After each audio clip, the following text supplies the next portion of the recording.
मैं यजवेंद्र बैरागी और हम लोग मिल करके पढ़ने वाले हैं साइंस, है ना। देखिए, जैसे आप सभी को पता है, इससे पहले जो सिलेबस डिस्कस किया गया था उसके अंतर्गत मैंने बताया था आपको कि हमारे पास कांस्टेबल का जो अवेलेबल स्लॉट है साइंस के लिए वो है 10 नंबर का। अब इस 10 नंबर के स्लॉट में हम लोग कितना ज़्यादा इन्हेंस कर सकते हैं अपने मार्किंग को, वो अब हम पढ़ना चालू करेंगे और उसके साथ साथ सीखना चालू करेंगे। देखिए, यहाँ पर बोर्ड पर मैंने एक छोटा सा सिलेबस का ब्रीफ लिखा हुआ है कि क्या क्या हमें पढ़ने लायक है अभी, जो फर्स्ट प्रायोरिटी पे हमको साइंस में खत्म करना है और सीखना ही है। मैंने आपके साथ जब सिलेबस डिस्कस किया था तो मैंने आपको 3 चीजें समझाई थी कि साइंस में क्या क्या पढ़ना है। 1 लाइन फैक्ट OLFs पढ़ने हैं अपने को पढ़ना है अनुप्रयोग,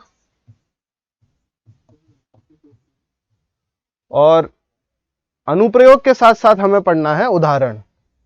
चलिए, तो हमें अगर इस एग्जाम के लिए आप सिंसियर हो तो इन 3 चीजों पर बहुत ध्यान देना। 1 लाइन फैक्ट, अनुप्रयोग यानी कि एप्लीकेशन, और तीसरी चीज होगी हमारे एग्जाम्पल्स। एग्जाम्पल्स अगर क्लियरली माइंड में दिमाग में बैठ गए, यानी कि आगे की कोई सी भी चीज सोचने की जरूरत नहीं है, वो एग्जाम में क्वेश्चन एग्जाम्पल का ही पूछा जाता है।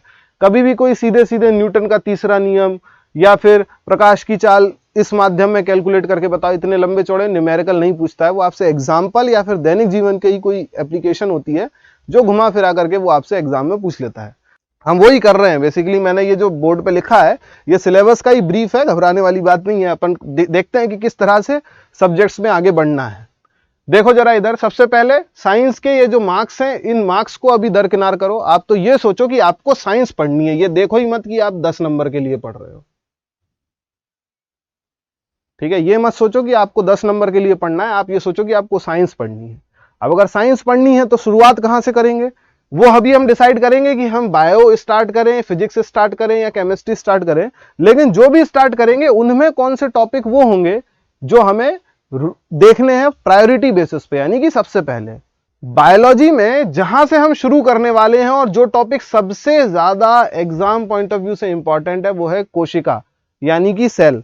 सेल से जुड़े हुए सवाल एग्जाम में डायरेक्टली इनडायरेक्टली आते ही हैं। बहुत से सवाल तो इतने सिंपल होते हैं कि आप लोगों को अभी भी रटा होगा। Power house of the cell क्या है, सेल में सफाई की काम कौन करता है, गोल्जी बॉडीज क्या होती हैं, राइबोसोम्स को प्रोटीन फैक्ट्री क्यों बोलते हैं। ये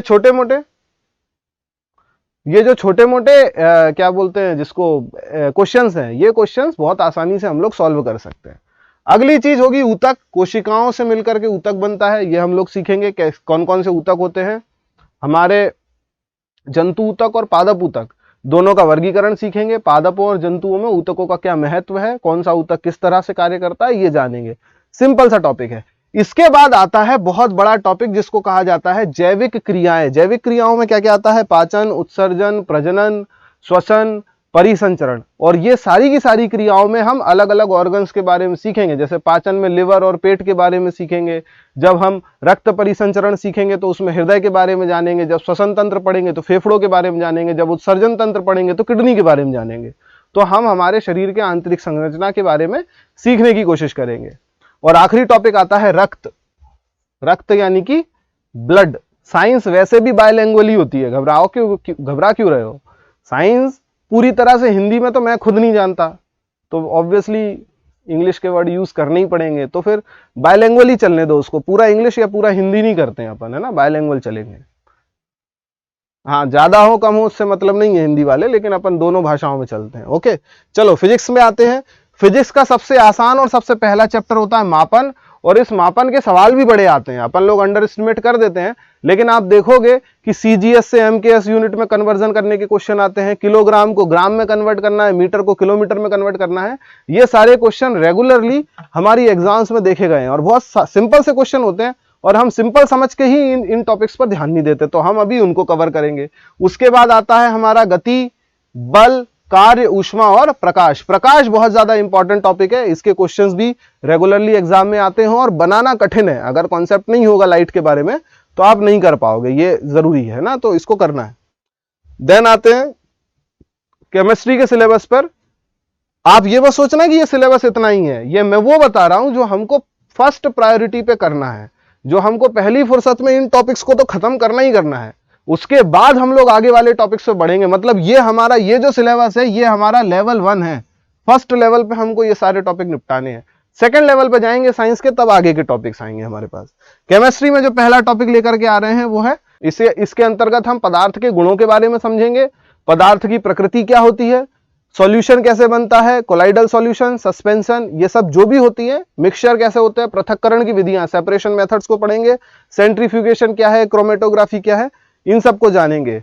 परमाणु और अणु नाम का चैप्टर है जो कि बहुत इंपॉर्टेंट है। रदरफोर्ड, जॉन डाल्टन, लेवोजियर और जितने भी जे थॉमसन हुए, जेम्स चैडविक हुए, गोल्डस्टीन हुए, जितने भी साइंटिस्ट ने परमाणु की खोज और अणु से रिलेटेड जितने भी सिद्धांत दिए हैं, उस सिद्धांत को हम वन लाइन फैक्ट के तौर पर पढ़ने की कोशिश करेंगे।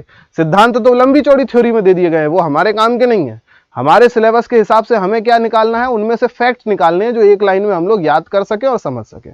उसके बाद देखेंगे अम्ल, क्षार और लवण, धातु और अधातु। ये दोनों चैप्टर थोड़े से लंबे हैं, लेकिन दैनिक जीवन में इस्तेमाल की जाने वाली केमिस्ट्री का बहुत बड़ा हिस्सा अम्ल, क्षार और लवण और धातु अधातु, metal, non metal, acid, base and salt, इन दो चैप्टर्स में से आता है।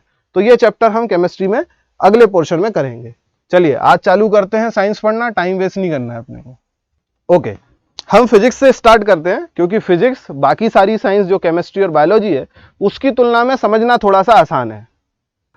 सब पढ़ेंगे, एक एक चैप्टर तीनों सब्जेक्ट से चलेंगे, ताकि तीनों ही एक लाइन में चलते रहें। जैसे फिजिक्स का पहले एक चैप्टर, फिर बायोलॉजी का एक चैप्टर, फिर केमिस्ट्री का एक चैप्टर, ताकि कोई सा भी सब्जेक्ट छूटे ना।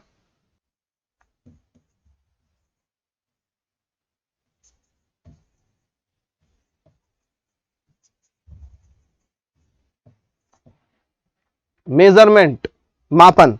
देखो, मेजरमेंट के बारे में एक जनरली आपको समझने में बहुत आसानी होगी। कारण यह है कि हमने सबने दैनिक जीवन में मेजरमेंट किया है।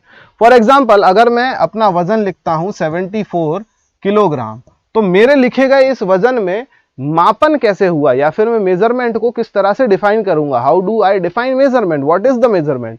तो चलो हम एक कंपैरिजन करके चलते हैं। मान लीजिए कि ये जो पानी की बोतल मेरे पास है, ये पानी की बोतल का भार मुझे ज्ञात करना है, यानी कि मुझे पता करना है कि इसका वेट कितना है। अब इसका वेट करते हुए मुझे सबसे पहले एक मानक निर्धारित करना पड़ेगा, एक स्टैंडर्ड ढूंढना पड़ेगा। तो मैंने मान लिया कि मेरे हाथ में ये जो मार्कर है, ये मेरा वेल डिफाइंड स्टैंडर्ड है, यानी कि मेरा मानक है। अब जरा इधर देखो, सपोज करो कि मुझे एक बॉटल का वेट पता करना है और मेरा मानक है ये मार्कर। अब अगर तराजू के एक साइड मैंने बॉटल रख दी, एक तरफ मार्कर रख दिया केवल एक, तो क्या ये बराबर हो जाएंगे? क्या नहीं होंगे। यानी कि मुझे दूसरी तरफ मार्करों की संख्या, ये जो मार्कर्स के नंबर है, ये बढ़ाने पड़ेंगे। तो देखो अगला स्टेप क्या होगा। अगर मैं एक तरफ एक बॉटल रखता हूं तो दूसरी तरफ शायद मुझे 25 मार्कर रखने पड़ेंगे, करेक्ट। और मेरा जो स्टैंडर्ड था, जो मानक मैंने बनाया था, मानक यानी कि स्टैंडर्ड, ये स्टैंडर्ड क्या था? एक मार्कर। स्टैंडर्ड मैंने बनाया था एक मार्कर। आज के समय में मेरे पास एक बॉटल का भार किसके बराबर है? 25 मार्कर के बराबर है। अब मैंने इसमें मापन क्या किया? मैंने ज्ञात किया इसका भार, यानी कि वेट, जो कि मेरे स्टैंडर्ड की तुलना में कितने गुना ज्यादा है? 25 गुना ज्यादा है। और 25 गुना को हम लोग कंपैरेटिव स्टडी मानते हैं, यानी कि तुलनात्मक अध्ययन मानते हैं। तो मैं ये कह सकता हूं कि मापन एक क्रिया है जिसके अंतर्गत हम हमारी भौतिक राशि का किसी निश्चित निर्धारित मानक के साथ तुलनात्मक अध्ययन करते हैं। Measurement is a process in which we comparatively study the well defined standard with the physical quantity. अब वो फिजिकल क्वांटिटी कुछ भी हो सकती है। जैसे कि समझने की कोशिश कीजिएगा, अगर मैं लिखता हूं 17 डिग्री सेंटीग्रेड, तो यहां पर स्टैंडर्ड कितना होगा? मानक 1 डिग्री सेंटीग्रेड, और मेरा तापमान उस 1 डिग्री सेंटीग्रेड से 17 गुना ज्यादा है। अगर मैं लिखता हूं 10 सेंटीमीटर, तो मेरा स्टैंडर्ड कितना हुआ? मानक हुआ 1 सेंटीमीटर, और मेरी जो ये जो लंबाई मैंने लिखी है, ये उसकी तुलना में 10 गुना ज्यादा है। हर बार जब जब मैं किसी भी मापन की आउटपुट को या रिजल्ट को लिखता हूं, उसमें 2 कारक जरूर होते हैं। पहला कारक है ये सेंटीमीटर, जिसे मैंने कहा है मात्रक या फिर यूनिट, जो कि एक मेजरमेंट में जरूरी है। दूसरा कारक होगा ये 10, जिसको मैंने कहा है परिमाण या फिर मैग्नीट्यूड। हर बार मापन करते समय इस बात का ध्यान रखना कि जितनी भी मापन क्रियाएं होंगी उनमें एक परिमाण और एक मात्रक यानी कि एक मैग्नीट्यूड और एक यूनिट जरूर होगी। चाहे वो 10 सेंटीमीटर हो, 17 डिग्री सेंटीग्रेड हो, चाहे वो 74 किलोग्राम हो, चाहे 5 न्यूटन हो, या 1500 जूल हो, या 12 वॉट हो, या 100 वॉट हो। कितने भी मापन क्रियाएं हो उन सभी के साथ एक मात्रक और एक परिमाण जुड़ा रहता है। अब इनका काम क्या है जरा सोचो, अगर ये मात्रक नहीं होगा तो क्या कठिनाई आएगी, एक बार करके देखते हैं। अगर ये मात्रक नहीं होगा तो देखो क्या आएगा।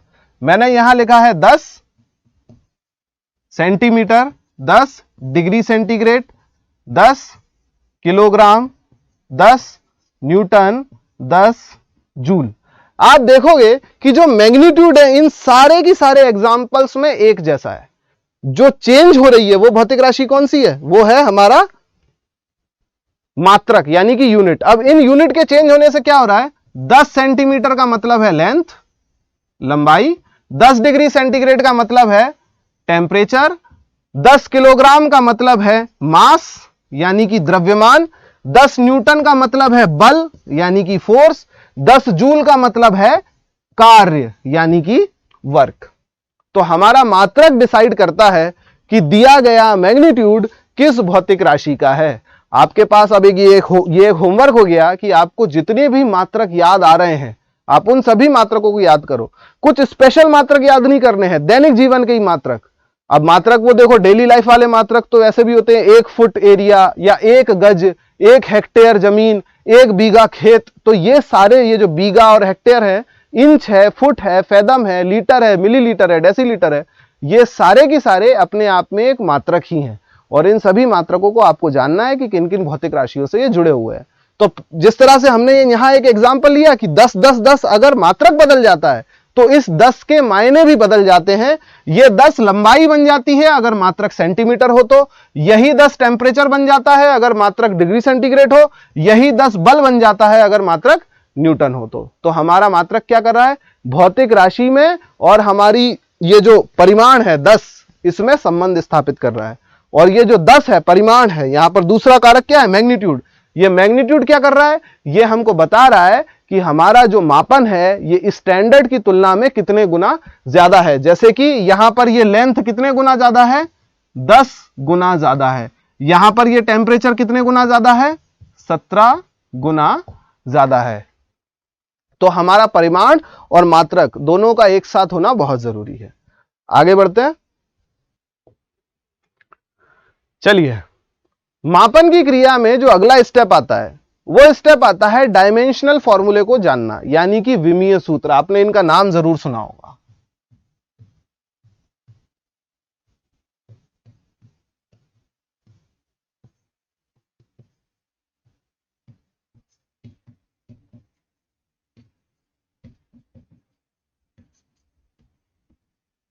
Dimensional formula. तो ये जो विमीय सूत्र या जो डायमेंशनल फॉर्मूला होते हैं ये ऊर्जित कहां से हुए या पैदा कहां से हुए। चलो, डायमेंशनल फॉर्मूला ये आइडिया दिमाग में कहां से आया, इस आइडिया की उपज हुई भौतिक राशियों के वर्गीकरण से, फिजिकल क्वांटिटीज।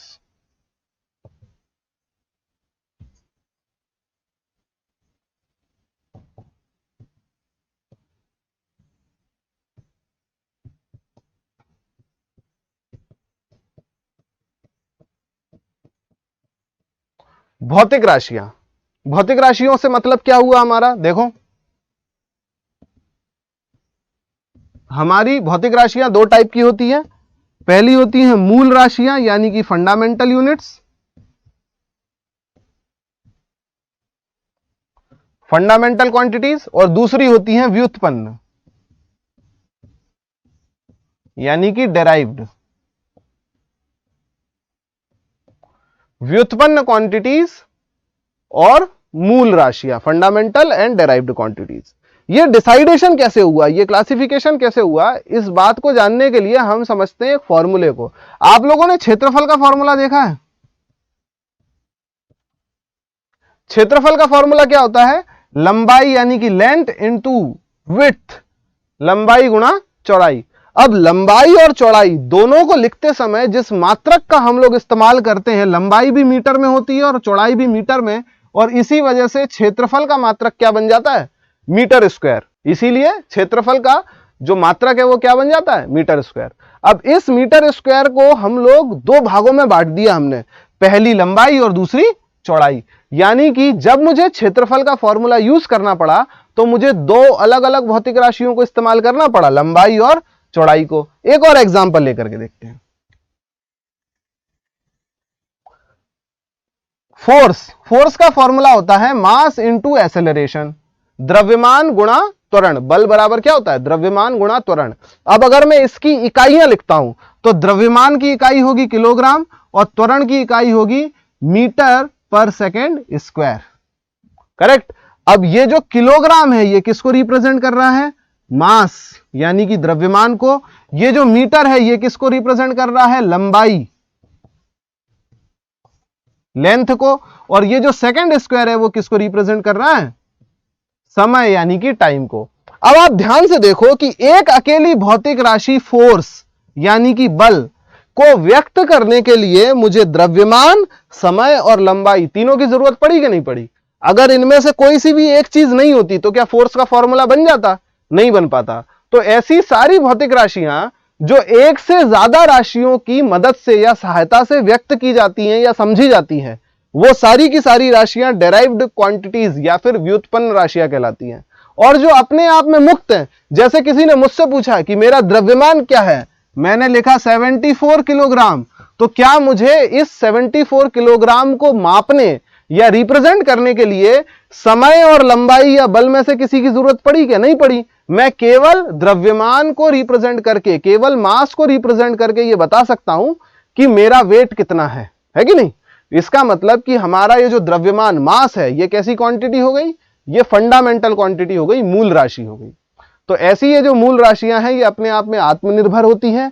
फिजिक्स में ऐसी केवल 7 मूल राशियां हैं, तो याद करने में आसानी होगी कि 7 मूल राशियों को याद कर लो, और जितनी भी बच गई, जितनी भी बाकी की फिजिक्स में जितनी भौतिक राशियां होंगी, फिजिकल क्वांटिटीज होंगी, वो सारी के सारी कौन सी होंगी, व्युत्पन्न राशियां होंगी। मैं अभी आपको बता देता हूं कि ये डेराइव्ड क्वांटिटीज और फंडामेंटल क्वांटिटीज कौन कौन सी हैं। देखिए मूल राशियां हम पढ़ रहे थे।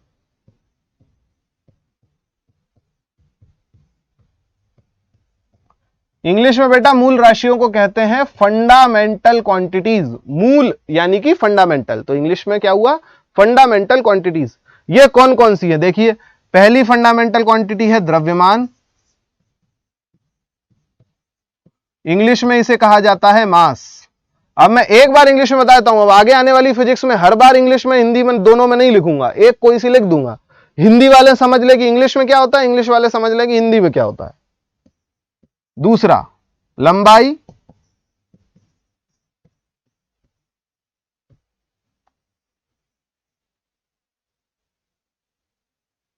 लेंथ। तीसरा समय,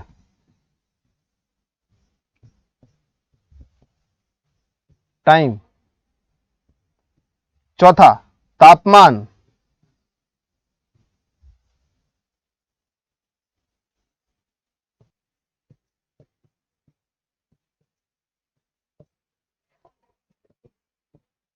पांचवा विद्युत धारा।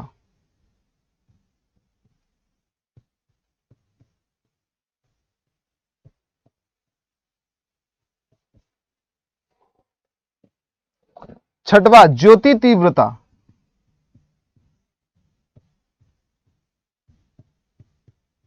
यानी कि लुमिनस इंटेंसिटी।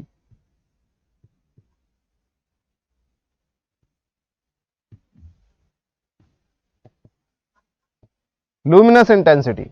और फिर सातवां आता है पदार्थ की मात्रा।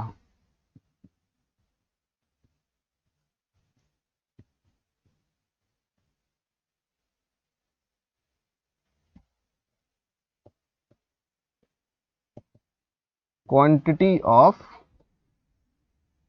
मैटर। ये सातों मूल राशियां फिजिक्स की अकेली मूल राशियां हैं। इनके अलावा जितनी भी बची हुई राशियां कहेंगी उन सभी को हम लोग व्युत्पन्न राशियां या फिर डेराइव्ड क्वांटिटीज कहेंगे। देखो द्रव्यमान यानी कि मास, मास को रिप्रेजेंट करने के लिए जो रिप्रेजेंटेशन नोट होता है वो होता है कैपिटल एम। मास।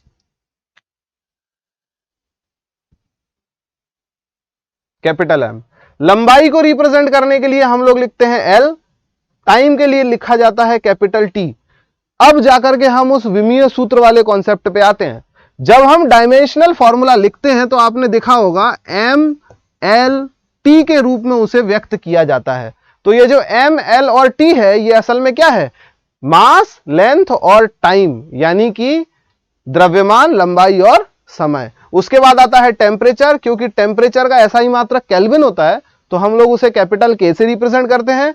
विद्युत धारा को कैपिटल ए से रिप्रेजेंट किया जाता है। ज्योति तीव्रता को कैंडला से रिप्रेजेंट किया जाता है और पदार्थ की मात्रा को लिखा जाता है मोल। तो ये रिप्रेजेंटेशन मार्क हो गए। जब जब आप विमीय सूत्र यानी कि डायमेंशनल फॉर्मूले में इन सभी को लिखेंगे, चाहे वो क्वांटिटी ऑफ मैटर हो, ल्यूमिनस इंटेंसिटी हो, करंट हो, टेम्परेचर हो, टाइम हो, लेंथ हो या मास हो, कुछ भी हो, इन सभी को इन्हीं नोटेशंस में लिखा जाएगा जब हम डायमेंशनल फॉर्मूला यानी कि विमीय सूत्र लिख रहे हैं। लेकिन अगर हम इनकी एसआई यूनिट की बात करें, यानी कि इनका जो एसआई मात्रक होगा, तो वो सबका अलग अलग है। जैसे किलोग्राम, मास के लिए द्रव्यमान का एसआई मात्रक किलोग्राम होगा। लंबाई का एसआई मात्रक होगा मीटर, जिसको स्मॉल एम से रिप्रेजेंट किया जाता है। कैपिटल एम हो जाएगा द्रव्यमान, स्मॉल एम होगा मीटर। लेंथ का एसआई मात्रक, टाइम का एसआई मात्रक होगा सेकेंड्स। टेम्परेचर का एसआई मात्रक होगा केल्विन। विद्युत धारा का एसआई मात्रक होगा एम्पेयर, इसको कैपिटल ए से ही रिप्रेजेंट किया जाता है। ज्योति तीव्रता, ल्यूमिनस इंटेंसिटी का एसआई मात्रक होगा कैंडला, सीडी, स्मॉल सी और स्मॉल डी से रिप्रेजेंट करते हैं इसको। और पदार्थ की मात्रा, क्वांटिटी ऑफ मैटर का एसआई मात्रक है मोल। क्वांटिटी ऑफ मैटर असल में द्रव्यमान भी होता है, यानी कि मास भी होता है, लेकिन जब हम उसको काउंट करते हैं यानी कि ऑन दी नंबर्स उसको देखा जाता है तो हम उसकी इकाई लिखते हैं मोल। तो जब भी विमीय सूत्र लिख रहा होता है उस वक्त हम यह ज्ञात करते हैं कि कोई भी डेराइव्ड क्वांटिटीज किसी फंडामेंटल क्वांटिटी पे, यानी कि कोई व्युत्पन्न राशि किसी भी मूल राशि के ऊपर किस प्रकार से निर्भर करती है, करती भी है या नहीं करती, हमें यह जांचना है। अभी जो मैंने बोर्ड पे लिखा यह आपके दिमाग में बैठा होना चाहिए, क्योंकि जब जब विमीय सूत्र, डायमेंशनल फॉर्मूला लिखने की बारी आएगी आपको इन्हीं 7 मूल राशियों को रिप्रेजेंट करना पड़ेगा। और उसमें भी ये जो ऊपर की 3 है, 90% डायमेंशनल फॉर्मूला इन 3 भौतिक राशियों के आधार पर ही सॉल्व हो जाते हैं। अगर आपके एग्जाम में डायमेंशनल फॉर्मूला आएगा तो अगर वो इतना टफ नहीं हुआ तो मेरी गारंटी है कि वो एम, एल और टी में ही खत्म हो जाएगा। अगर वो थोड़ा कठिन हुआ तब जाकर के वो केल्विन और टेम्परेचर और ज्योति तीव्रता या फिर पदार्थ की मात्रा, मोल और ल्यूमिनस इंटेंसिटी तक पहुंचेगा। ठीक है, यानी तो आप तैयार रहो कि अगर 10 क्वेश्चन है तो उसमें से 9 क्वेश्चन तो यही वाले होंगे जो एमएलटी में समाप्त हो जाएंगे। एक एग्जाम्पल लेते हैं, उसके बाद हम लोग प्रैक्टिकली सॉल्व करेंगे कि विमीय सूत्र क्या होता है। एग्जाम्पल के लिए मैंने मान लिया कि एक भौतिक राशि है जिसका नाम है एक्स, और इस एक्स भौतिक राशि का विमीय सूत्र, डायमेंशनल फॉर्मूला कैसा लिखा हुआ है, देखो कैसे कैसे रिप्रेजेंट करते हैं वो मैं समझा रहा हूं। एम, कैपिटल एम का मतलब हुआ द्रव्यमान, मास। लेंथ यानी कि लंबाई, टाइम समय, केल्विन यानी कि तापमान, एम्पेयर यानी कि विद्युत धारा, कैंडला यानी कि ज्योति तीव्रता, और मोल यानी कि पदार्थ की मात्रा। ब्रैकेट क्लोज, एक बड़ा ब्रैकेट लिखो जिसमें इन 7 मूल राशियों का वर्णन किया गया हो। यह एग्जाम्पल चल रहा है, यह कोई असली मूल राशि नहीं है। अब एग्जाम्पल के लिए मैंने इन सभी को एक पावर दे दी। मुझे यही ज्ञात करना है ना कि ये जो एक्स है ये एक डेराइव्ड क्वांटिटी है, व्युत्पन्न राशि है। तो हर एक व्युत्पन्न राशि किसी ना किसी मूल राशि पर तो निर्भर करेगी, इसीलिए उसको मूल बोलते हैं और इसको व्युत्पन्न बोलते हैं।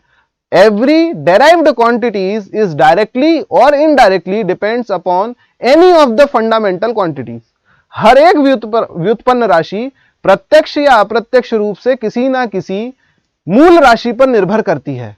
विमीय सूत्र वही तरीका है जिसके द्वारा हम ये निर्भरता यानी कि डिपेंडेंसी को चेक कर सकते हैं। ठीक है, तो अब देख रहे हैं, मैं एग्जाम्पल के लिए मन से कुछ भी लिख देता हूं, 0 1 -2 2 0 0 1, इन सभी के ये पावर्स हैं।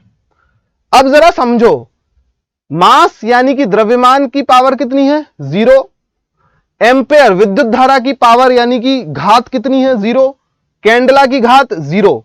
इसका मतलब यह हुआ कि ये जो एक्स भौतिक राशि है ये द्रव्यमान, विद्युत धारा और ज्योति तीव्रता पर निर्भर नहीं करती है। Physical quantity x does not depends upon mass, current and luminous intensity. इसका मतलब यह हुआ कि जीरो जिन जिन की पावर है उन सभी को तो आप हटा ही दो। जैसे मैं इसको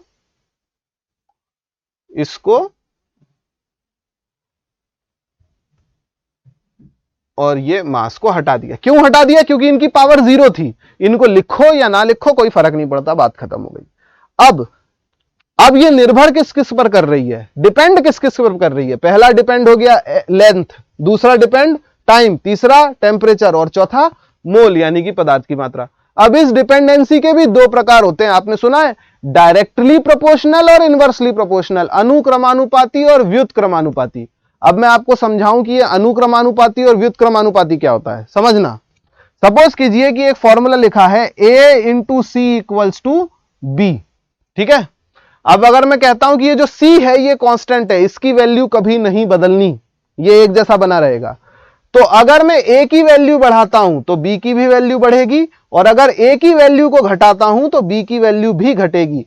इस प्रकार के रिलेशन को, मतलब एक बढ़े तो दूसरा भी बढ़े और एक घटे तो दूसरा भी घटे, इस प्रकार के संबंध को या इस प्रकार की निर्भरता को कहा जाता है अनुक्रमानुपाती या फिर directly proportional. When one quantity rises in its value, the another quantity also rises in its value. ऐसे रिलेशन को हम लोग बोलते हैं डायरेक्टली प्रोपोर्शनल या फिर अनुक्रमानुपाती संबंध। लेकिन इसका उल्टा भी हो सकता है।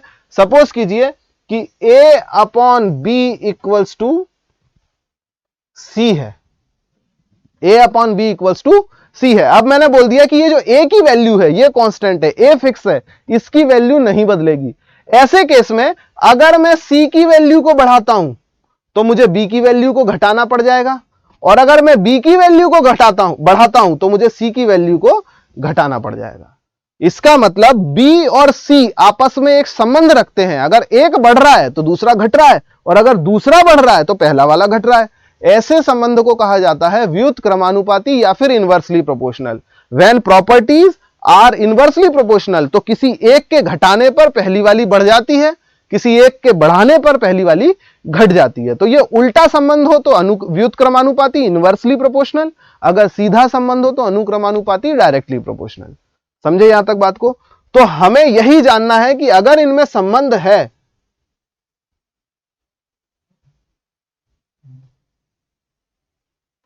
अगर इन भौतिक राशियों का इस x भौतिक राशि के साथ रिलेशन है, तो वो रिलेशन अनुक्रमानुपाती है या फिर व्युत्क्रमानुपाती, इनवर्सली या डायरेक्टली। तो जरा देखो, l की जो घात है 1 वो कैसी है, पॉजिटिव।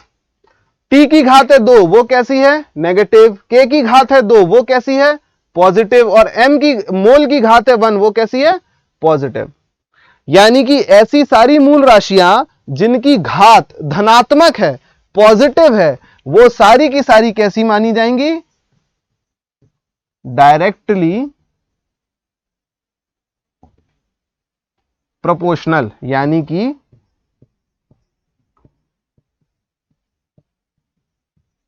अनुक्रमानुपाती।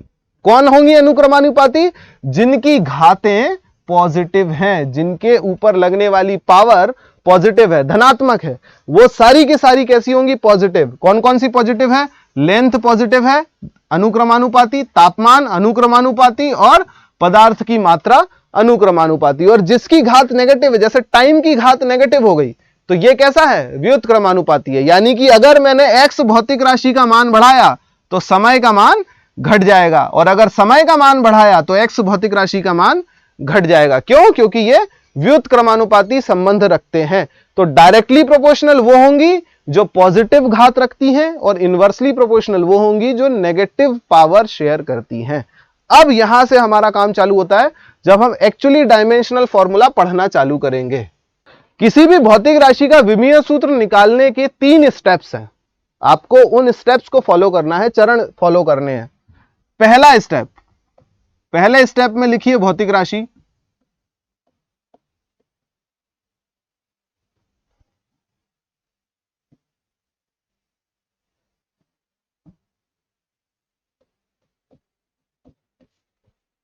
पहले स्टेप में भौतिक राशि लिखिए, अगले चरण में नेक्स्ट स्टेप में इस भौतिक राशि का फॉर्मूला,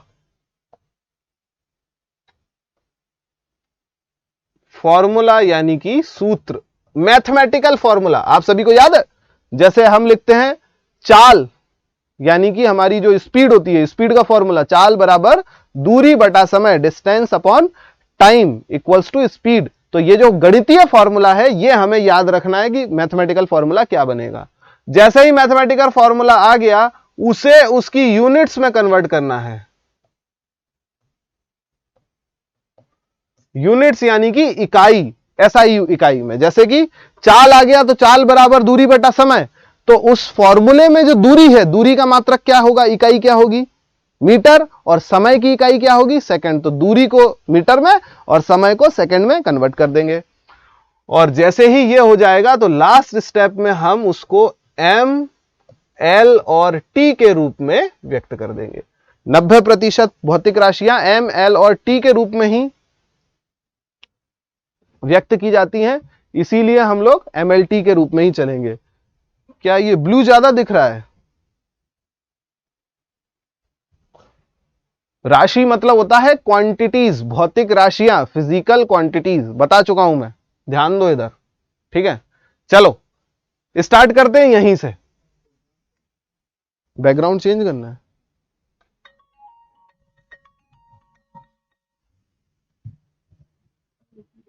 ये दिखेगा अच्छे से, ये दो।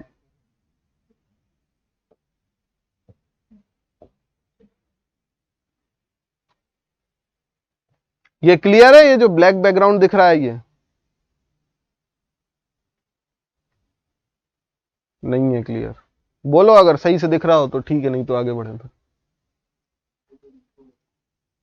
ओके, तो हम लोग स्टार्ट करते हैं वही जो मैंने आपको बताया, चाल। चलिए, पहली भौतिक राशि हो गई हमारी चाल, यानी कि स्पीड। स्पीड का फॉर्मूला क्या होता है? भौतिक राशि तो हमने ढूंढ ली, नहीं दिख रहा?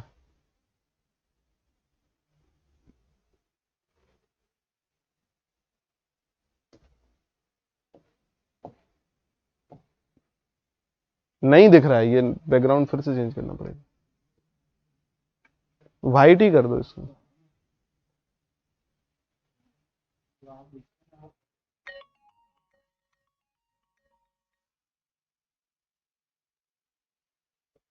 दिख रहा है? ठीक है, चलो चलो।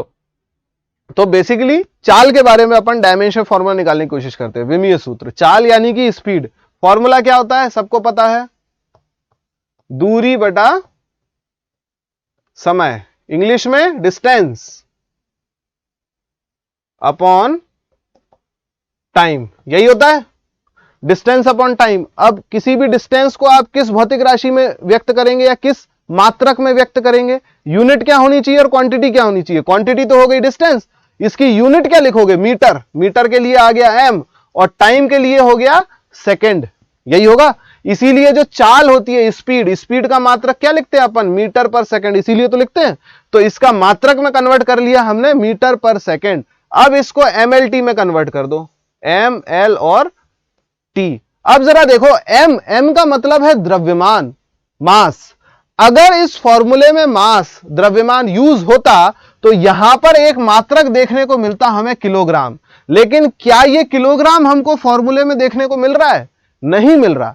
अगर, इसीलिए मैंने आपको रिप्रेजेंटेशन बताया था कि जो m है वो मास, द्रव्यमान को रिप्रेजेंट कर रहा है। और क्या इस फॉर्मूले में द्रव्यमान है? किलोग्राम दिखाई दे रहा है? नहीं दिख रहा है। तो मास के ऊपर लिख दो 0। लेंथ, लंबाई, लंबाई का मात्रक क्या होता है? मीटर। क्या इस फॉर्मूले में मीटर दिख रहा है? बिल्कुल दिख रहा है, स्मॉल m, इसके ऊपर 1 लगा दो। टाइम यानी कि टी, टी का मात्रक क्या है? सेकेंड्स। सेकेंड्स दिखाई दे रहा है इसमें? बिल्कुल दिख रहा है, ये रहा सेकेंड, तो इसके ऊपर भी 1 लिख दो। तो इस प्रकार से चाल का विमीय सूत्र बन गया m0L_T। किसी की घात अगर 1 है तो उसके ऊपर 1 लिखना जरूरी नहीं है, आप L और T भी लिख सकते हो। तो आपको समझ में आया कि हमने चाल का विमीय सूत्र कैसे निकाला। ये एक बार में अगर नहीं आ रहा है समझ में तो कोई टेंशन नहीं, अभी बहुत सारे एग्जाम्पल हैं जो हमें आगे चल के डिस्कस करने हैं। और चलिए अगला देखते हैं त्वरण। त्वरण को इंग्लिश में बोलते हैं एसेलेरेशन, त्वरण। अब एसेलरेशन का फॉर्मूला क्या होता है? The rate of change of velocity with respect to time, यानी कि समय के सापेक्ष वेग में परिवर्तन की दर। टी में -1 आएगा, हाँ सही बोल रहे हो यार, टी में -1 आएगा। चलो अभी इसको अपन अभी क्लियर कर लेते हैं। चलो वो गलत हो गया था, नीचे से ऊपर जाना था तो -1 होना था। ये बोर्ड के कंफ्यूजन में आप लोग मुझे कंफ्यूज मत करो। अब चलो अपन वेग और समय के सापेक्ष त्वरण का डायमेंशन फॉर्मूला निकालते हैं। अब वेलोसिटी में चेंज यानी कि वेग के परिवर्तन की दर, तो एक्सेलरेशन को रिप्रेजेंट करते हैं ए से, और डेल्टा v अपॉन टी इसका फॉर्मूला होता है, यानी कि वेग में परिवर्तन बटा समय, change of velocity per unit time. तो वेलोसिटी अगर चेंज होती है तो इसको हम लोग लिखते हैं v2 minus v1 upon time, यही लिखते हैं। अब एक बात बच्चों हमेशा याद रखना कि जब जब हम लोग किसी भी एक जैसी इकाइयों वाले भौतिक राशि को, यानी कि ऐसी फिजिकल क्वांटिटीज जिसकी यूनिट एक जैसी हैं, अगर उनको घटाते या जोड़ते हैं तो यूनिट में यानी कि मात्रक में कोई परिवर्तन नहीं आता। हम करके देखते हैं। जैसे मान लीजिए दो कारें हैं जो अलग अलग स्पीड पे चल रही हैं, एक है 10 मीटर पर सेकेंड और इसको जोड़ दो आप 18 मीटर पर सेकेंड से, तो जोड़ करके ये कितनी हो गई? टोटल हो गई 28 मीटर पर सेकेंड। तो ये जो मीटर पर सेकेंड था, ये इकाई चेंज हुई क्या? नहीं हुई, ये उतनी की उतनी बनी रहेगी। ऐसे ही इसको सेम देखो, 10 मीटर पर सेकेंड माइनस 8 मीटर पर सेकेंड, आंसर कितना आएगा? 2 मीटर पर सेकेंड। यानी कि घटाने पर भी जो मात्रक है वो नहीं बदलता, लेकिन ये मात्रक उस वक्त बदल जाते हैं जब हम गुणा या भाग करते हैं। जैसे एग्जाम्पल के लिए 10 मीटर पर सेकेंड अपॉन 5 मीटर पर सेकेंड, 10 मीटर पर सेकेंड अपॉन 5 मीटर पर सेकेंड, इससे ये कैंसिल हुआ 2 मीटर पर सेकेंड से मीटर पर सेकेंड, तो आंसर आ गया 2। यानी कि जब हम गुणा करते हैं तब इकाइयां बदल जाती हैं और भाग देते हैं तब भी इकाइयां बदल जाती है। जैसे 10 मीटर पर सेकेंड इंटू 2 मीटर पर सेकेंड, 10 मीटर पर सेकेंड का अगर 2 मीटर पर सेकेंड में मल्टीप्लाई करोगे तो आंसर आएगा 20 मीटर स्क्वायर पर सेकेंड स्क्वायर। तो गुणा या भाग करने पर इकाइयां बदल जाती हैं, जबकि जोड़ने या घटाने पर इकाइयां नहीं बदलती। ये मैंने क्यों बताया? क्योंकि हम लोग वेलोसिटी को एक दूसरे में घटाने वाले थे। तो बहुत से स्टूडेंट्स गलती करते हैं कि मीटर पर सेकंड में से मीटर पर सेकंड घटा देते हैं और बोलते हैं कुछ नहीं बचा, अब तो जीरो रह गया, केवल टाइम आएगा। चलो तो यहां से मात्रक में परिवर्तन करते हैं, क्योंकि फॉर्मूला तो लिख लिया, अब हमको मात्रक निकालने, यूनिट्स निकालनी है। तो हमारा जो वेलोसिटी होगा मीटर पर सेकंड, और जो टाइम होगा सेकंड्स में, यही होगा। तो इस प्रकार से हमारे त्वरण का जो मात्रक निकला वो आया मीटर पर सेकंड स्क्वायर। यहां तक किसी को कंफ्यूजन है?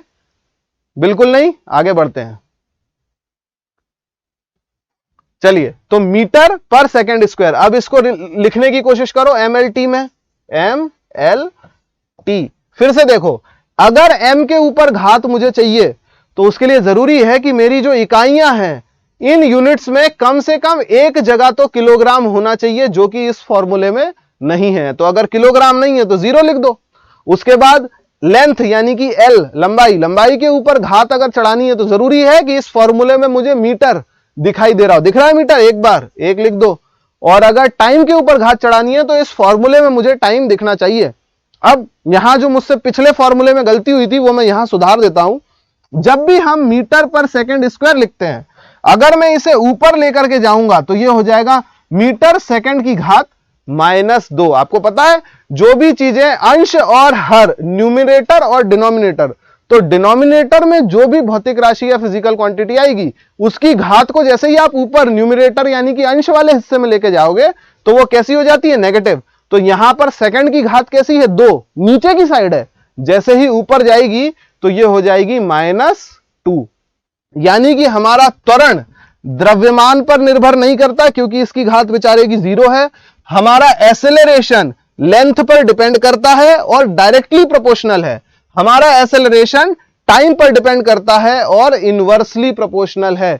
यानी कि अगर हम टाइम बढ़ा देंगे तो एक्सेलरेशन, त्वरण घट जाएगा। अगर हम टाइम घटा देंगे यानी कि हमारी गाड़ी का एक्सेलरेशन, त्वरण बढ़ रहा है।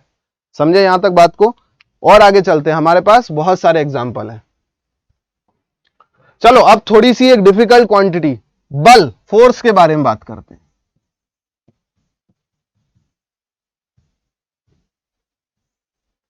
फोर्स का फॉर्मूला लिखो जल्दी से, 2 सेकंड है तुम्हारे पास। एस पे स्क्वायर कैसे आया सर? चलो ये भी बता देंगे, अभी इसमें भी हम पढ़ेंगे ही, सही सेम चीज है, बता दूंगा। हिंदी में पढ़ाओ सर, हिंदी तो बोल रहा हूं मैं, कौन सा अंग्रेज हूं। चलो, बल का फॉर्मूला होता है द्रव्यमान गुणा त्वरण, इंग्लिश में mass into acceleration, mass into acceleration. अब इस फॉर्मूले में त्वरण भी है, जो पिछली बार पूछ रहे थे कुछ कि एस के ऊपर स्क्वायर कैसे चला गया, वो भी देखते हैं हम लोग, और इसमें द्रव्यमान और बल का डायमेंशनल फॉर्मूला भी देखेंगे। चलिए आगे बढ़े अपन। सबसे पहले मास, मास के लिए जो फॉर्मूला तो हम लिख चुके हैं, मैथमेटिकल फॉर्मूला। द्रव्यमान के लिए इकाई क्या लिखोगे आप? लिखोगे किलोग्राम, लिख दिया मास के लिए, वेरी गुड। चलो अब एसेलरेशन पे आते हैं। एसेलरेशन का फॉर्मूला होता है वेग में परिवर्तन समय के सापेक्ष। वेग में परिवर्तन को हम लिखते हैं डेल्टा वी, समय के सापेक्ष को हम लोग लिखते हैं टाइम। तो डेल्टा वी अपॉन टाइम, इस डेल्टा वी का मतलब होता है जब जब लाइफ में आपको डेल्टा दिखाई दे, ऐसा एक ट्राइंगल वाला साइन दिखाई दे, इसका मतलब समझ लेना final value minus initial value, आखिरी मान माइनस प्रारंभिक मान। तो हमारी जो वेलोसिटी है उसका आखिरी मान होता है v2 और प्रारंभिक मान होता है v1, अपॉन में कर दिया इसके हमने टाइम। अब जब इसकी आप इकाई लिखने जाओगे, इसकी जब आप यूनिट बनाने जाओगे, तो हमारी वेलोसिटी में माइनस करेंगे तो इकाई तो बदलेगी नहीं, अभी अभी मैंने सिखाया था। तो वेलोसिटी यानी कि वेग, वेग का मात्रक होता है मीटर प्रति सेकेंड, करेक्ट। अब ये तो हो गया एक एस। अब ये वाला जो टाइम है, इस टाइम का भी तो एक एस लिखना पड़ेगा, तो ये एक और एस लिख दिया, तो ये बन गया मीटर प्रति सेकेंड स्क्वायर। और ये किसका मात्रक बना है? हमारे त्वरण का, एसेलरेशन का। तो वेग का मात्रक होता है मीटर प्रति सेकेंड, लेकिन त्वरण का, एसेलरेशन का एसआई यूनिट क्या होती है? मीटर प्रति सेकेंड स्क्वायर, मीटर पर सेकेंड स्क्वायर। ओके, तो यहां से ये मीटर पर सेकेंड स्क्वायर आया है। मैं अब इतना मिटा रहा हूं। चलो, तो हम मास के लिए, द्रव्यमान के लिए यहां पर किलोग्राम लिख चुके हैं। अब यहां देखो त्वरण का एसआई मात्रक भी लिखो, क्योंकि किलोग्राम तो मास का एसआई मात्रक हो गया। त्वरण का लिखो मीटर प्रति सेकेंड स्क्वायर। तो ये हो गया हमारे बल, बल का एसआई मात्रक क्या बना? किलोग्राम मीटर प्रति सेकेंड स्क्वायर। इस किलोग्राम मीटर प्रति सेकेंड स्क्वायर को ही हम लोग क्या बोलते हैं? न्यूटन, और रिप्रेजेंट करते हैं कैपिटल एन से। तो कैपिटल एन यानी कि न्यूटन, कोई दूसरा मात्रक नहीं है। किलोग्राम मीटर प्रति सेकेंड स्क्वायर को ही हम लोग न्यूटन बोलते हैं। वैज्ञानिक है, उनके सम्मान में हमने इस इकाई को नाम दिया है, और कुछ नहीं है, ठीक है। अब देखो आगे बढ़ते हैं। इस फॉर्मूले को एम, एल और टी के रूप में व्यक्त करने की कोशिश करो। देखो एम यानी कि द्रव्यमान कब माना जाएगा? जब हमारी इकाई में किलोग्राम हो। तो इकाई में किलोग्राम है, एक बार लिख दो ऊपर। यहां देखो लंबाई, लेंथ, जब यहां पर मीटर दिखाई दे तो लेंथ में एक डाल दो, डाल दिया। समय, टाइम, जब यहां सेकंड दिखाई दे तो समझ लीजिए कि यहां पर हमें समय के लिए उसका घात चढ़ानी है। अब यहां पर समझने वाली बात यह है कि ये जो सेकंड है ये बटे के नीचे वाले हिस्से में, न्यूमिनेटर में नहीं है, डिनोमिनेटर में है। तो जब डिनोमिनेटर में किसी भौतिक राशि की घात हम चढ़ाते हैं, जब हम डिनोमिनेटर में किसी भौतिक राशि की घात को चढ़ाते हैं, तो वो ऊपर जाकर के हो जाती है नेगेटिव। तो यहां पर जो 2 है, यहां पर हो जाएगा -2। तो हमारे बल का विमीय सूत्र बना एम एल टी -2, क्योंकि जिनकी घात 1 होती है उनको 1 लिखना जरूरी नहीं है। समझे यहां तक बात? त्वरण, त्वरण में आपको समझाऊंगा। अभी हम इन भौतिक राशियों को दोबारा से डिटेल में भी पढ़ेंगे। मैं तो अभी केवल डायमेंशनल फॉर्मूला पढ़ा रहा हूं, मैंने भौतिक राशि नहीं पढ़ाई है। आप ये मत सोचना कि त्वरण मैंने पढ़ा दिया। त्वरण के बारे में हम डिटेल में डिस्कस करेंगे और उस वक्त हम त्वरण को समझेंगे भी। अभी तो मैं केवल भौतिक राशियों को बता रहा हूं कि इनका डायमेंशनल फॉर्मूला कैसे बनता है। जैसे अभी हमने ये बल का डायमेंशनल फॉर्मूला बनाया MLT -2, ऐसे दूसरी भौतिक राशियों का भी डायमेंशनल फॉर्मूला हम लोग बना करके देखेंगे। ओके, आज की क्लास में इतना ही। हम लोग अगली क्लास में इसी डायमेंशनल फॉर्मूला वाले चैप्टर को थोड़ा सा आगे बढ़ाएंगे और एग्जांपल्स को डिस्कस करेंगे। नेक्स्ट टॉपिक पे हम लोग वेक्टर और स्केलर क्वांटिटीज की चर्चा करेंगे और उसी चर्चा को आगे ले जाकर के जोड़ देंगे हम डिस्टेंस और डिस्प्लेसमेंट से, यानी कि दूरी और विस्थापन से, तब आपको डिफरेंशिएशन समझ आएगा कि क्यों हमारा जो विस्थापन है वो वेक्टर क्वांटिटी है यानी कि सदिश राशि है, और हमारा जो दूरी है वो अदिश राशि है, स्केलर क्वांटिटी है। तो ये हमारा फिजिक्स का आगे के 1-2 चैप्टर्स रहेंगे। जैसे ही ये 1-2 चैप्टर हो जाएंगे, हम केमिस्ट्री या बायोलॉजी में से कोई दूसरा टॉपिक स्टार्ट कर लेंगे। हम लगातार फिजिक्स नहीं पढ़ाएंगे, चेंज करते रहेंगे। Okay, thank you.